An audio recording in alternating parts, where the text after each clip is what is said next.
My name is John Dismus Nyamwaya. I'm age 79, going to be 80 on the 1st of March next year, this year. I am from Kisumu County, and first of all I was seeing an orthopedic surgeon in Kisumu who thought he was going to do the surgery there, but my son said, no, you have to come to Nairobi because I have a friend of mine who is a good orthopedic surgeon. That was for the first surgery, which was done in May last year, that is 2022.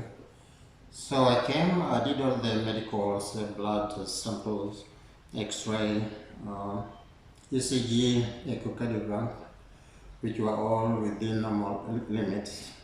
Then I went through the surgery. Everything went on well. I had a spinal anesthesia. One thing I must mention is that before I came, somebody warned me about my age because there was a member in the church who had to go all the way to Germany, and the age limit he was given there was 65 years. So when I told him that I'm going to have surgery in Nairobi, and he said, the issue is going to say, I trust him and I trust God will be on my side. So I went through the surgery. After the surgery I had the physiotherapy. Everything went well, and I'm now walking well. The leg which was first done is now very strong, stronger than even the left one before it was operated. I thank God for that. There should be no fear at all.